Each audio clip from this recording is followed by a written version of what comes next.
Bom dia, tudo bem, alunos do oitavo ano, Colégio Militar de Juiz de Fora, como é que vão vocês? Então, como eu tinha falado para vocês em sala, agora nós vamos complementar os nossos estudos, complementar o material, né, que vai ser disponibilizado para vocês no web virtual, com aulas gravadas, né, dentro com o mesmo material que nós ministramos, né, nós estudamos em sala, mas é mais uma opção para vocês se lembrarem, né, do que foi dito nas aulas, tá bom? Então, retornando à semana 30, né, logo no início do trimestre, de 25 a 29 de agosto, sobre o assunto geral, o tema geral, Independência do Brasil e Primeiro Reinado. Os assuntos daquela semana foram a vinda da família real portuguesa, o período joanino e a Revolução Pernambucana de 1817. Lembrar que naquela semana nós tivemos primeiro uma retap, né? Mas na segunda aula nós já tratamos direto do assunto, né? Que vai envolver essa figura, né, emblemática aí do Napoleão Bonaparte. E aí vocês se lembram, né? Eu comentei qual é a ligação de Bonaparte com o Brasil colonial, né? Que está mostrado aí no mapa da direita. Então, como é um dos maiores líderes militares do mundo, né, da história, Napoleão Bonaparte, né, muito polêmico, né, até hoje a história reserva ali várias, né, páginas sobre Napoleão Bonaparte, como é que ele, né, teve o seu envolvimento com a história do Brasil. Então, um breve sumário aqui do Bonaparte, né, militar imperador da França, né, de 1804 a 1814, e participou com a França em mais de 60 batalhas. Né. O principal inimigo era a Inglaterra, que combateu de 1813 a 1815, quando foi derrotado em Waterloo. E ele morreu em 1821.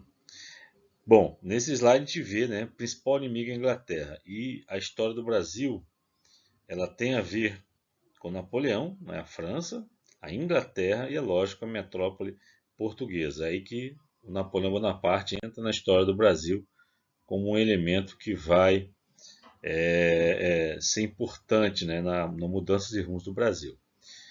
Então, as guerras impostas por Napoleão, as guerras napoleônicas, né, que foram estudadas esse ano e nos trimestres passados, eram motivadas por a expansão territorial da França. Então, a França ela buscava ter mais espaço, né, ter mais recursos naturais, ter mais locais ali estratégicos, né, e ele via a França como uma possibilidade de uma potência dominante em toda a Europa. Ele conseguiu, né, durante boa parte do período dele como líder francês.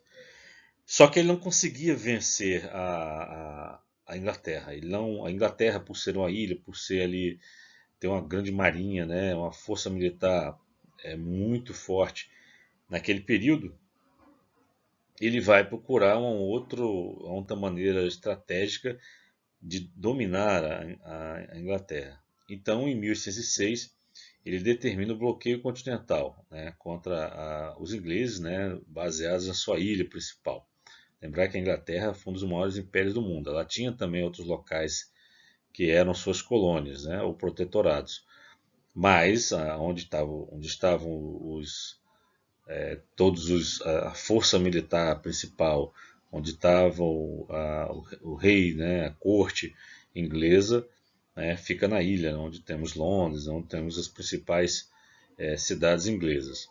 E é ali que ele resolveu, né, utilizando a sua força militar, né, e também proibindo qualquer nação europeia de comercializar com os ingleses, ele pretendia sufocar o comércio com a Inglaterra, sufocar qualquer ida de materiais, né, suprimentos, seja em armas, munições, seja em alimentação para a população, fazendo esse bloqueio com a Inglaterra. Bom, e aí que entramos, né, os brasileiros, mas via Portugal, nessa história.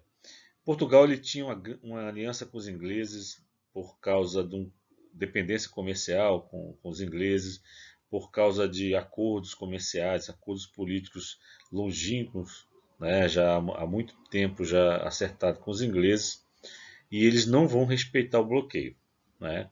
Mesmo sabendo que isso poderá custar ali a integridade do seu território, custar a sua paz, eles escolhem, né, manter-se aliados aos ingleses. É claro que também, se eles não fizessem isso, o inimigo seria a Inglaterra e não a França. Então, quer dizer, não tinha muito para onde correr Portugal para realmente escolher um dos lados. Então, escolheu os ingleses, onde tinha acordos, onde tinha também possibilidades maiores até de se manter íntegro, né, como território. E é bom vocês saberem que não somente a Portugal desrespeitou o bloqueio, muita coisa era feita ali às escondidas, né? Os outros países que continuaram comercializando com os ingleses, porque também é, dependiam da formidável economia inglesa, também fizeram a mesma coisa, tá bom? E tudo feito, claro, às vezes nem sempre é muito às claras, né? Às vezes muito escondidos. O fato é o seguinte: o então príncipe regente, Dom João VI, desrespeitou o bloqueio e Napoleão determinou a invasão, né, de Portugal por meio do apoio da Espanha, né, já que vocês se lembram, né, Portugal só faz fronteira com a Espanha, né, a Península Ibérica. E a França veio pela Espanha, a Espanha era inimiga de Portugal nesse período, e invade Portugal em novembro de 1807. Já sabendo, né, que isso aí era iminente, obviamente, né, a família imperial ela se prepara para deixar Portugal, né, não somente a família, né, que não chegavam a ser tantas pessoas, mas sim toda a corte, elementos mais próximos, empregados, nobres, também iriam deixar Portugal. O Império Português ele considerava todas as suas colônias a extensão do seu território. Então, o Portugal é um país pequeno, né, 92 vezes menor que o Brasil atual, né, e ele considerava que o Brasil, que as possessões na África, na Ásia, eram também parte, né, do seu território, uma extensão, né, ultramarina. Então, não haveria problema, vamos dizer assim, politicamente, eles se mudarem para outra colônia. Essa estratégia já havia sido elaborada bem antes de Napoleão. Né? Em qualquer perigo que a família real passasse, iria para a principal colônia, né? Que era o Brasil, a mais rica, que fornecia todos os recursos para os portugueses. Então esse plano já existia. Quando estava em mente a invasão, mesmo, né, que havia uma certa antecedência que isso acontecesse, mesmo que esse plano, como eu falei, de um dia poder deixar a metrópole e se dirigir para uma das colônias, em especial o Brasil, mesmo com tudo isso, essa transferência foi muito caótica, né? Dom João VI, ele precisou de apoio dos ingleses, com embarcações inglesas, ele não tinha embarcações suficientes para se dirigir ao Brasil, nem prover a própria segurança durante a viagem.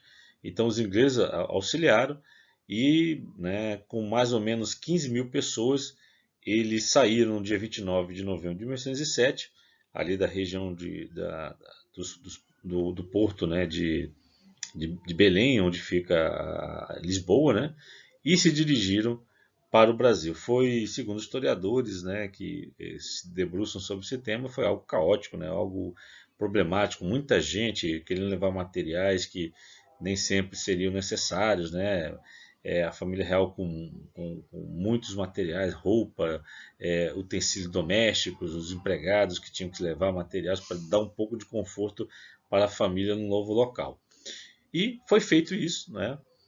Os franceses já estavam no território português quando foi ultimada a transferência da família.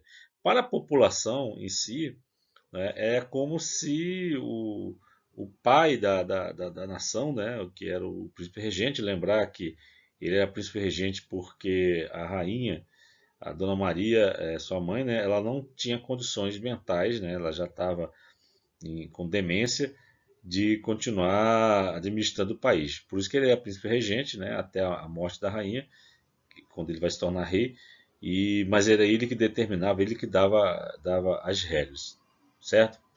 Bom, Então foi tudo muito apressado, como uma fuga, mas de fato aconteceu e a família permaneceu íntegra, né, sem nenhum tipo não foi ninguém aprisionado, ninguém morreu durante a viagem. Em 22 de janeiro de 1808, né, e pouco mais ali de 2 meses, a comitiva de Dom João VI vai primeiro chegar em Salvador, né? Eram muitas embarcações, elas se dividem ali, né, durante a viagem. Uma parte vai direto para o Rio de Janeiro, né? O que eu falei para vocês, a família não ia na mesma embarcação, porque caso a embarcação afundasse, você perdia toda a corte ali, todos os herdeiros de uma vez só. Então isso aí se dividia a família real, a principal, a parte principal da família real, em algumas embarcações que iam com seus empregados diretos, ministros, etc. Dom João VI, que era o principal, né, era o príncipe regente, vai parar primeiro em Salvador. A primeira coisa que ele faz, no dia 28 de janeiro, é assinar o decreto de abertura dos portos às nações amigas. Qual a importância desse documento, desse primeiro documento? Ele acabava com o exclusivo comercial metropolitano. Nessa forma de comercializar, o Brasil ele só podia comprar e vender via Portugal. Ou seja, ele vendia apenas para os portugueses, o que era vendido para os portugueses era depois comercializado lá dentro e o dinheiro que os brasileiros recebiam era por meio de Portugal. Obviamente, Portugal ganhava muito dinheiro com isso, né? Porque ele vendia mais caro para dentro do seu comércio ou para outra, fora os impostos, né? Ou para outras nações. E o que o Brasil precisava, né? Desde ali utensílios domésticos, materiais de defesa, materiais para a própria população, tinha que ser por meio de Portugal, de comerciantes portugueses, que compravam, né, de outras nações europeias, em especial da Inglaterra. Então a Inglaterra geralmente era o local de saída desses utensílios, materiais, objetos que iam para o Brasil. Mas era sempre Brasil-Portugal, não envolviam outras nações. Pelo menos, né, oficialmente. Né? Isso aí poderia acontecer, mas por baixo dos panos, como a gente fala. Né? Não de uma forma oficial. Portugal ele tinha que controlar esse comércio, inclusive ganhava muito dinheiro com isso. Bom, com a abertura dos portos, qualquer nação amiga de Portugal poderia parar no Brasil, vender os seus materiais, comprar os materiais direto dos comerciantes brasileiros. Né? É lógico, isso aí tinha taxas específicas disso aí, mas não havia mais o exclusivo comercial metropolitano. Isso tem vários lados, tá? O Dom João VI não fez isso porque era bonzinho, né? Não fez isso para simplesmente ajudar o comércio brasileiro, é porque a própria família real precisava de apoio, né? A família real, considerando todos os 15 mil que vieram de Portugal, precisava agora montar, né, uma nova estrutura, montar um lar no Brasil e não teria como fazer isso via Portugal, porque Portugal estava dominado pelos franceses. Por isso que precisava diretamente de outras nações, né, na América Espanhola, os Estados Unidos, né, outras nações europeias que poderiam comercializar diretamente com o Brasil. Tá certo? Bom, a comitiva vai partir e vai chegar no janeiro, dia 8 de março de 1808. A população do Rio de Janeiro vai receber muito bem a família real. Lembrar que foi a primeira vez que o rei português, né, esteve na sua colônia, uma das poucas vezes, né, se não a única, em que a metrópole, o próprio rei, ou o herdeiro, né, no caso Dom João VI, visitavam a colônia e, no caso, moraria na colônia. Né? Isso aí era algo sui generis, né? Isso aconteceu realmente por causa da situação crítica que Portugal vivia em guerra com Napoleão. Bom, sobre a segunda parte, né, que nós vamos falar é o período joanino, ou seja, o período de Dom João VI, que está aí na gravura, né? Como é que foi esse período brasileiro em que o rei, né, o herdeiro, né, da coroa, né, a Dona Maria ainda estava viva, a rainha, mas o do príncipe regente, aquele que realmente tinha o poder da coroa portuguesa, estava em uma das suas colônias, né, a mais rica, a mais poderosa, que era o Brasil. O que aconteceu aqui?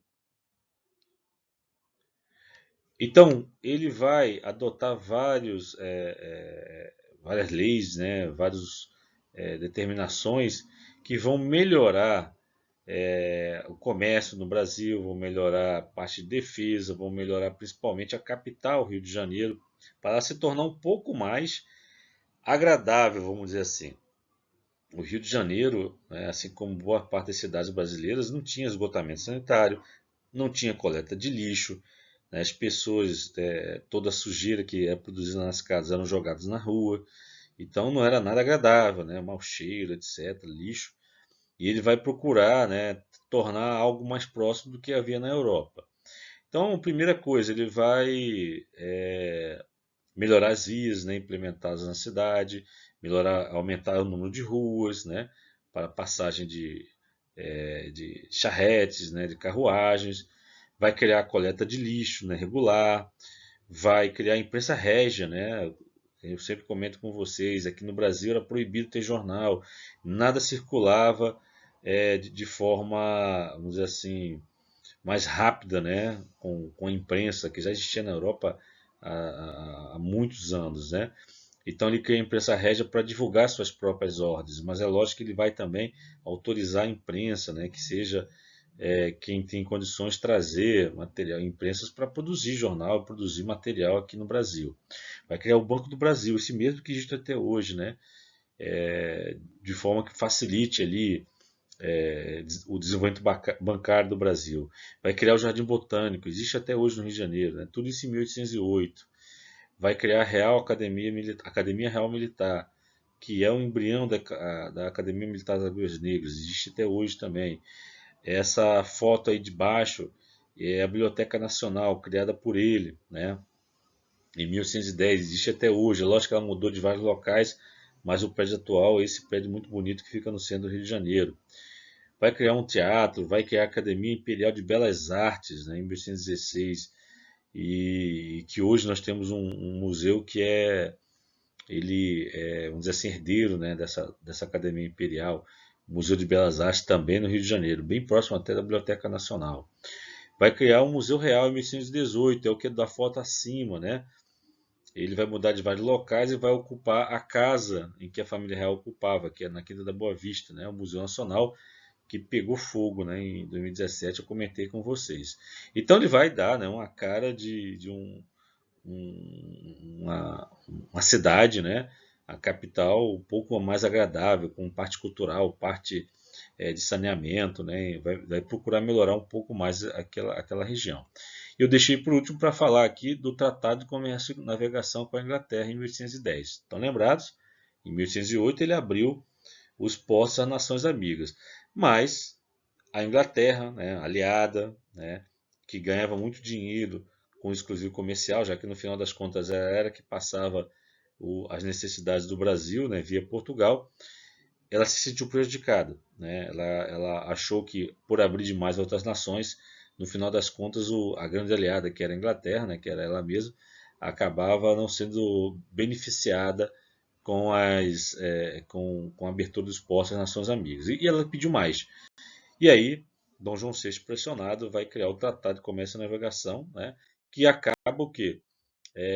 Reduzindo, né, os impostos com os ingleses. Né? Então, os ingleses eles vão pagar menos impostos que os próprios portugueses, né? Vão pagar menos impostos que outras nações. Então, 15% para a Inglaterra, os próprios artigos dos portugueses, obviamente depois que a França sair de Portugal, pagam 16% e as outras nações 25%, ou seja, vai continuar sendo mais barato negociar com a Inglaterra.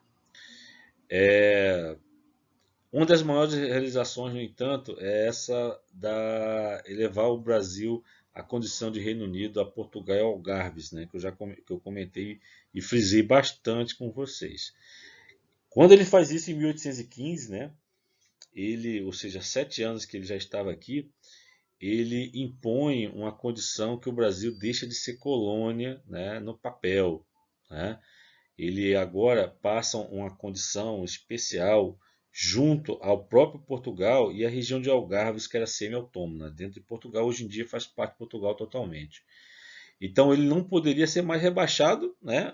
A priori, isso aí não poderia acontecer mais. É lógico que com o tempo, né, principalmente em 1820, quando houver a Revolução do Porto, isso vai acabar ficando, né, já que o rei não será mais absolutista, né, ele vai jurar uma Constituição em 1820, houve o temor que isso aí poderia voltar a acontecer. Mas, de fato, em 1815, o rei absolutista, que era o Dom João VI, né, quase rei, né, herdeiro, ele, ao fazer isso, não teria como retornar, já que o rei dificilmente ele muda, né, a sua opinião, muda o que ele deixou de pensamento, tá certo?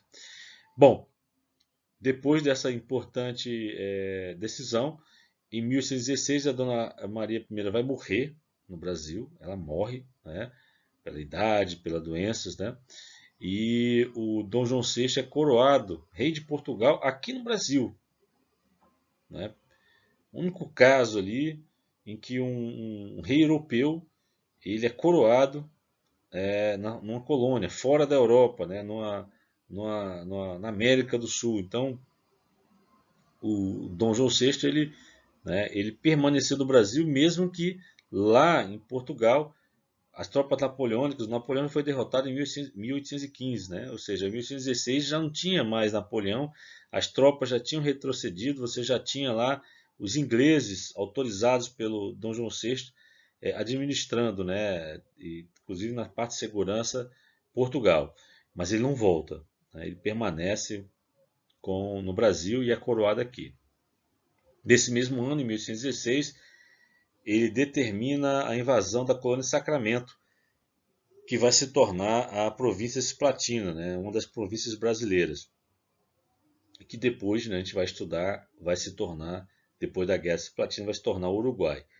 Ele faz isso por quê? Em represália à Espanha. Né? A Espanha, que ajudou a França durante a invasão de Portugal, ele agora, né, vai aforra, né, e vai invadir uma dessas colônias que era uma das mais promissoras, né, por causa da agricultura, da pecuária, e vai invadir a colônia do Sacramento, né, futuro Uruguai, e vai se tornar parte do Brasil. Bom, nós falamos sobre isso aqui também, né? Ele, nessa intenção de tornar o Brasil um pouco melhor na sua parte cultural, ele vai convidar franceses, né? O que é ironia, né? Já que a França invadiu Portugal, né? E entrou em guerra, né? Com vários países, mas era o berço e era a fonte, né? De diversos tipos de artistas importantes no mundo. E ele, sabendo disso, né, esses reis eles tinham uma cultura muito elevada, né, ele vai convidar franceses para trazer arte e cultura para o Brasil, né, especificamente o Rio de Janeiro. E também para ensinar, né, outras pessoas, né, a fazerem arte, né, que a gente não tinha nada naquele período. O único exemplo de semelhante aconteceu durante a invasão holandesa em Pernambuco, e que nós tivemos o Maurício Nassau trazendo também uma missão artística holandesa, Frans Poort, Mark Graf, né, que também fizeram ali belíssimos trabalhos retratando o Brasil. Lembrar que naquela época não tinha fotografia, então um pintor, o que ele fazia é o que deixava registrado para a posteridade como é que era aquela região, aquele local. Então vão vir pintores, escultores, arquitetos, profissionais, e muita coisa vai ser criada e muita coisa vai ser ensinada para os brasileiros. Isso a partir de 1816. Mostrei para vocês, né, aí a parte do Debré, né? Então, Debré retratava muito o cotidiano, o dia a dia, né? Ele via aquilo ali, fazia suas anotações, seus rascunhos, depois no ateliê dele ele cuidadosamente fazia, né, os desenhos, as gravuras, né? Então tem um livro imenso do Debré ali que tem várias dessas considerações, né, da esquerda ali mostrando uma família dona de escravos, né, e como eram tratadas as crianças escravas, como é que era o dia a dia numa família dessa rica, né, junto aos escravizados.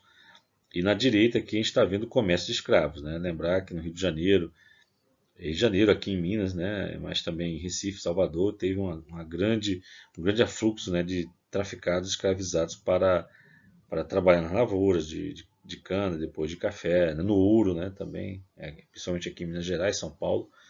E aí era local de comércio de escravos, né. Uma parte dele, inclusive, foi descoberta há alguns anos ali no Cais do Valongo, né, ali no porto do Rio de Janeiro. Debré também foi importante para fazer a própria bandeira, né, imperial, que vai ser a base para a nossa bandeira atual. Marc Ferrez, né, foi um dos primeiros escultores, né, brasileiros, né, vai ensinar sua técnica para outros escultores também. E Auguste Montigny vai fazer onde hoje é a Casa França Brasil, né, um arquiteto, e que é né, um dos poucos não, mas é um dos memoráveis instalações e prédios ainda existentes desde a época do Brasil Colônia. Alguns alunos dessa missão francesa, né, que vão aprender as técnicas ao longo do tempo. Pedro Américo vai fazer a Batalha do Havaí, Vitor Meirelles vai fazer a primeira missa no Brasil e tantos outros que vão vir depois. Né, também aí o quadro de Dependência Monte, que está lá no Museu do Ipiranga em São Paulo, né, também vai utilizar muito das técnicas ensinadas, né, e aprendidas durante boa parte da missão artística francesa. Isso aí vai perpetuando, né? Então, a missão artística francesa ela trouxe um conhecimento que vai durar décadas, né? Não que o pessoal estivesse nessa época aí que foi feita a independência do Brasil, mas de qualquer forma a técnica, o conhecimento vai ficar. Inclusive aqui, né, o Pedro Américo fez o quadro Tiradentes, né, despedaçado, que está aqui no Museu Mariano Procópio, né? Inclusive quando a gente for visitar vocês vão vê-lo também. Bom, Dom João VI também ele não tinha vida fácil, né? Nem no Brasil e nem lá na metrópole que estava esperando ele aguardar. Então ele teve vários oposicionistas. Aqui no Brasil, grupos pediam, né, mais autonomia, né? Começaram a sentir que já algumas nações aqui na América Espanhola já estavam se tornando independentes. Por que o Brasil permanecia uma colônia portuguesa? Então movimentos para a independência também surgiam. Né? Elites no Brasil queriam mais privilégios, mesmo que se mantivesse junto a Portugal, e você vai ter a Revolução Pernambucana de 1817, que vai fundar, né, formar um novo país nesse período durante a época em que Dom João VI era o rei de Portugal, vivendo aqui no Brasil. E a gente vai tratar isso aí mais à frente, né, ele vai ser bem rigoroso ali para debelar esse movimento. Já os opositores externos, a própria Inglaterra, né, que queria mais vantagens no comércio com o Brasil, tinha interesse no Brasil, então pressionava também o governo brasileiro. A França, né, começou a pressionar o Brasil mesmo após Napoleão, porque o Brasil, né, Dom João VI, além de invadir a colônia de Sacramento, que vai virar a Cisplatina, ele também invadia a Guiana Francesa, em represália àquela invasão de 1807. Depois vai ter que sair, né? Depois ele não fica insustentável manter a Guiana Francesa. As próprias elites portuguesas estão lá em Portugal, né, perguntando: cadê o rei? Por que o rei não volta? Não tem mais Napoleão, não tem mais perigo. Ele está lá no Brasil, né, então tem que retornar para Portugal. Então essa pressão vai haver e ele vai permanecer aqui até 1821, né? E como eu falei, o único monarca europeu coroado em uma colônia nas Américas. E aí nós temos a Revolução Pernambucana, né, o próximo assunto, de 1817. Ele está inserido no período joanino, né, vai acontecer ainda durante o período que o rei Dom João VI estava no Brasil. E é um movimento bem peculiar, né, um dos primeiros em que você tem a total cisão e não uma simples revolta que procura, como foi a Conjuração Mineira, Conjuração Baiana, né, que são movimentos importantes, obviamente, mas em que você não há uma cisão realmente a estruturação de um Estado independente. Já a Revolução Pernambucana isso vai acontecer.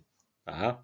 Então aí o mapa, desculpa, é a bandeira, né, desse Estado, né, que seria Pernambuco, né, que nós comentamos em sala. Hoje em dia o mapa Pernambuco, ao invés das 3 estrelas, já que eles imaginavam que teria ali um apoio, né, do Ceará, né, da Paraíba e do Rio Grande do Norte, desculpa, Paraíba e Rio Grande do Norte e Pernambuco formando um único país. No final vai ficar Pernambuco sozinho nesse, nesse movimento. Então Pernambuco em verde aí, né, ele era desse tamanho, né, bem maior do que hoje em dia. Ela vai ser influenciada por ideias iluministas, pela Revolução Francesa, norte-americana, e o objetivo é a independência em relação à coroa portuguesa e formar uma república, né? Então não era simplesmente pedir por melhores condições, né, de comércio, de economia, era separar, criar um novo Estado. Por que isso aconteceu? Quais foram as causas? Aumento de impostos, né? Então a família real ela é uma família que a corte, né, gastava muito, tudo aquilo que eu falei sobre melhorias, trazer família, trazer a missão artista francesa, tudo isso era caro, né? Tinha que sair de algum lugar e era dos impostos. Reestruturar a parte de defesa, tudo isso aí custava muito dinheiro. E teve que se aumentar impostos e quem pagava era aquele que produzia. Pernambuco ainda era um dos principais e mais ricos estados, né? Desculpe, dos mais ricas províncias, né? Do Brasil, e era o maior produtor de cana-de-açúcar. Então, era o que pagava mais, era o que tinha que fornecer mais recursos para a corte. Já havia um afluxo de ideais liberais, iluministas, né? Em que você tinha que ter maior liberdade, a imprensa já estava, né, atuando, já estava divulgando esses ideais, né? Havia um descontentamento pelo controle de português no comércio pernambucano, controle de impostos, né, o que entrava, o que saía, tudo isso para arrecadar mais recursos, mais impostos.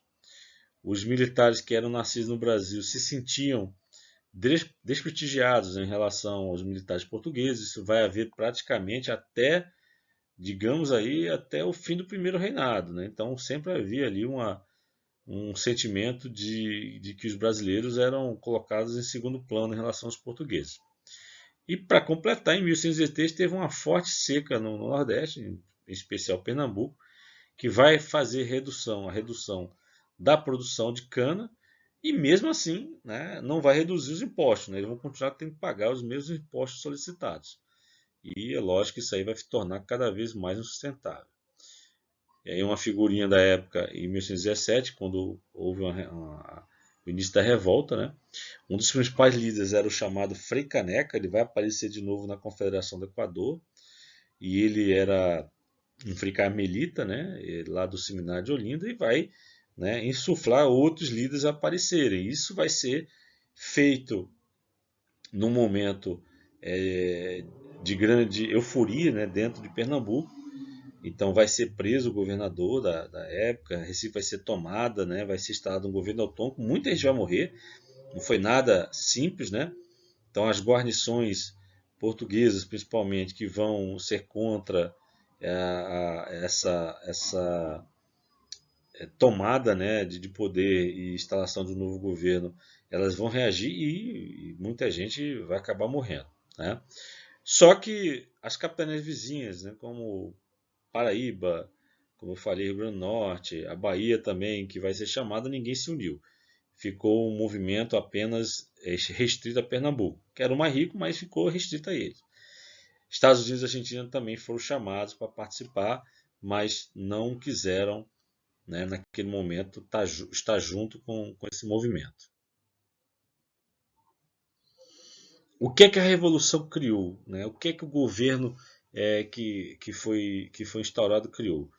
Uma bandeira, aboliu vários impostos, né, para dinamizar a economia pernambucana, aumentou os salários militares, né, principalmente deu ali o devido valor aos militares brasileiros, a liberdade de imprensa, que já existia, mas, né, obviamente, se falasse mal do rei ou do governo dele, isso aí poderia ter consequências, e agora haveria liberdade religiosa, né, que não se via desde a época dos holandeses, em que você teve judeus, calvinistas também aqui no Brasil, e agora isso vai voltar, você não precisava ser somente católico para professar sua religião.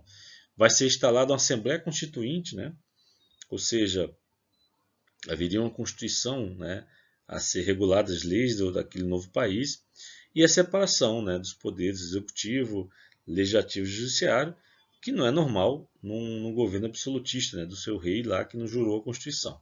Mas nesse novo país haveria. Eu sempre falo, né, que a história do Brasil acaba sendo muito focada nos líderes masculinos, né?